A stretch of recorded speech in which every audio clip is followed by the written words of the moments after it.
تملأ الآفاق عطرا ونورا يملأ الآفاق ضيا.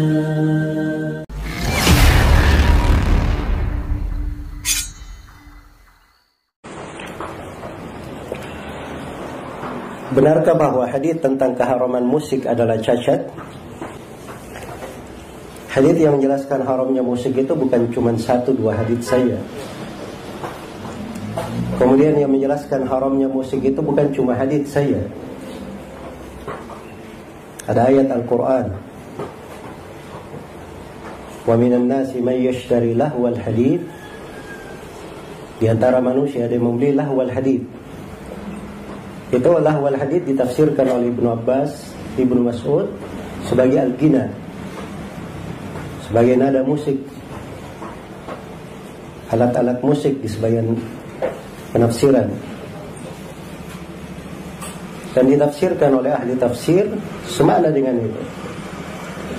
Dan dimaklumi bahwa tafsir sahabat sebagaimana yang diterangkan oleh Al-Hakim di Ulumul Hadits dan selainnya, itu posisinya seperti hadits dari Nabi Sallallahu Alaihi Wasallam. Iya.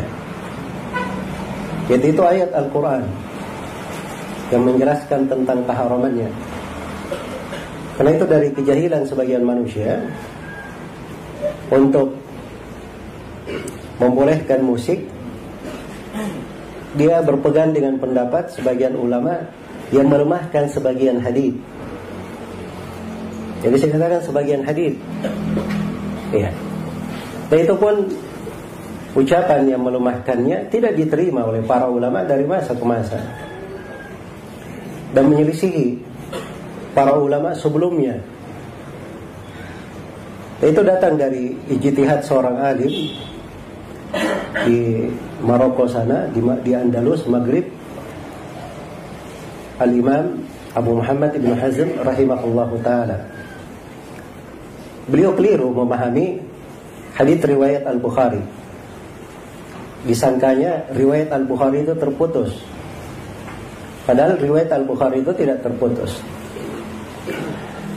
Jadi di Sahih Al-Bukhari, Al-Bukhari berkata, wa qala Hisham ibnu Ammar qala haddatsana Sadaqa ibnu Khalid qala haddatsana Abdurrahman bin Yazid bin Jabir qala haddatsana Qais قال حدثنا عطية بن قيس الكلابي قال حدثنا عبد الرحمن بن غمن الأشعري قال حدثني أبو عامر أو أبو مالك الأشعري رضي الله عنه والله ما كذبني أنه سمع النبي صلى الله عليه وسلم يقول لا يكونن من أمتي أقوال يستحلون الحر والحرير والخمر والمعازف ولا ينزلن أقوام إلى جنب ألم يروح عليهم بساحة لهم فيأتيهم يعني الفقير لحاجة فيقولون ارجع إلينا غدا فيبيتهم الله ويضع العلم ويمسخ آخرين قردة وخنازير إلى يوم القيامة. Itu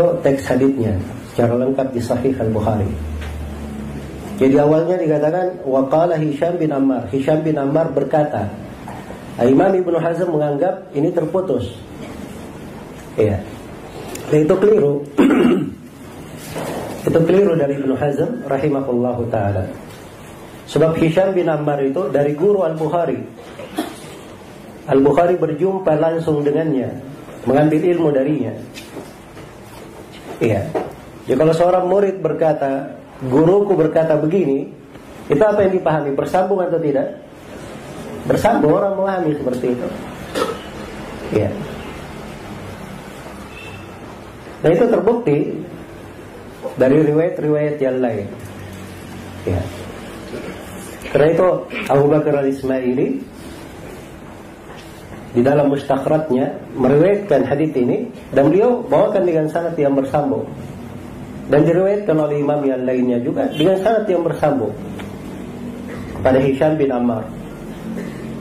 Ya, maka tidak ada keterputusan di situ. Tidak ada keterputusan di situ. Selain daripada itu, Ibnu Hazm rahimahullahu ta'ala, itu beliau bukan orang yang diandalkan terkait dengan cacat-cacat hadits dan mengenal nama-nama rawi. Sampai Ibnu Hazm itu beliau luput sebagian nama rawi yang tersohor. Seperti Imam Tirmidzi. Ada yang tidak kenal Imam Tirmidzi di sini? Semuanya kenal kan? Ibnu Hazm mengatakan At-Tirmidzi itu majhul, tidak dikenal. Karena buku Imam Tirmidzi belum sampai kepada beliau. Beliau jauh di Andalus. Padahal Imam Tirmidzi, Abu Isa Muhammad bin Isa bin Sawra At-Tirmidzi, tidak ada yang tidak mengenalnya dari orang-orang yang mempelajari ilmu hadits belakangan ini. Iya. Maka ini dari ucapan Ibnu Hazm rahimahullah tidak diterima. Selain daripada itu, hadits ini telah disahihkan oleh Al-Bukhari, Abu Bakar Al-Ismaili, Ibnu Hibban, Al-Hafidh Al-Iraqi, kemudian Al-Hafidh Ibnu Rajab, Ibnu Hajar, sebelumnya gurunya Ibnu Al-Mulakkin. Ya. Dan kalau dihitung nama-nama para ulama yang menguatkannya banyak sekali. Ya.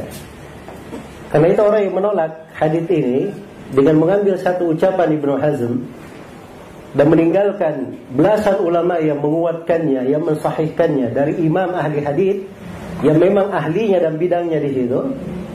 Ini hal yang tidak masuk akal. Dia tinggalkan ucapan para ulama ahli hadits, kemudian diambil ucapan satu orang dari alim yang keliru di dalam hal tersebut. Iya. Itu bukan cara berpikir yang bagus. Dan ini diikuti oleh sebagian orang-orang belakangan, seperti Yusuf Al-Qardawi. Ya, dan Yusuf Al-Qardawi ini dia bisa saja hadits-hadits apa saja kalau dia tidak cocok dia bisa lemahkan. Yusuf Al-Qardawi. Ya. Masyaallah. Dari perkara-perkara besar saja di tengah kaum muslimin, dari membolehkan pemberontakan, kudeta, itu semuanya madhabnya Yusuf Al-Qardawi. Ya.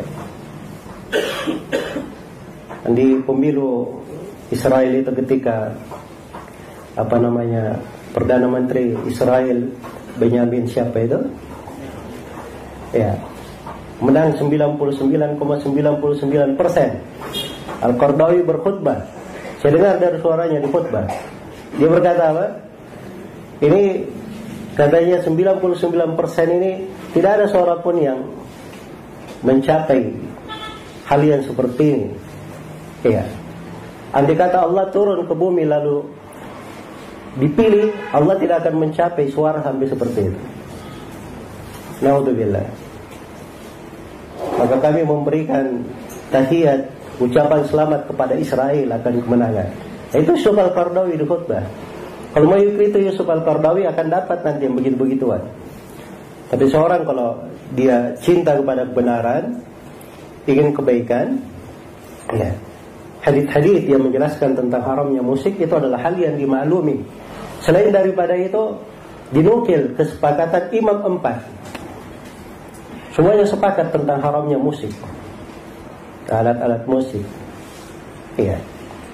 Dan sebagian ulama menukil kesepakatan ulama keseluruhan, seperti Abu Bakar Al-Jurri dan selainnya. Karena memang tidak ada yang menyelisih kecuali orang belakangan saja. Kecuali orang-orang belakangan. Karena itu ini dari masalah bukan dikatakan, oh ini ada dua pendapat, boleh ikut ini, boleh ikut itu. Tidak. Ini masalah dalilnya jelas. Iya, apalagi melemahkan hadits di Sahih Bukhari itu bukan sembarangan. Sahih Bukhari ini rujukan umat Islam. Iya.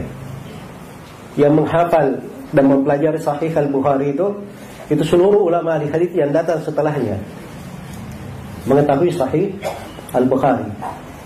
Jadi kalau para imam hadits tidak ada yang berbicara tentang hadits Ammar, Hisham bin Ammar itu artinya hadits itu dianggap syah oleh seluruh ulama yang datang setelah Al-Bukhari. Karena tidak ada di buku-buku yang mengkritik Al-Bukhari. Ada buku-buku mengkritik Bukhari seperti buku Ad-Daruqutni, Abu Mas'ud Ad-Dimashqi, ya, Abu Ali Al-Jayyani dan sebagainya. Dan tidak ada seorang pun yang mengkritik hadits itu di kalangan para ulama ahli hadits tersebut. Maka semoga Allah Subhanahu wa taala memberikan hidayah kepada saudara-saudara kita kaum muslimin yang keliru di dalam jalan ini. Musik itu, naudzubillah, banyak sekali kerusakan-kerusakan di dalamnya. Dan seperti yang dikatakan oleh Imam Malik, tidak ada yang melakukan dari musik atau memperdengarkan alat-alat musik itu kecuali orang fasik di sisi kami di sini. Imam Malik rahimahullah. Dan sebagaimana yang dikatakan oleh Syafi'i bahwa musik itu akan menumbuhkan kemunafikan di dalam hati. Akan menumbuhkan kemunafikan di dalam hati. Dan lihat saja, orang-orang seperti Yusuf Al-Qarnawi yang membolehkan musik, nanti bolehkan ini, ujung-ujungnya dia akan membolehkan hal-hal yang lebih besar daripada itu. Iya. Hal-hal yang lebih jelas keharamannya di dalam agama. Semoga Allah Subhanahu wa taala memberikan taufik kepada semuanya. Wallahu taala a'lam.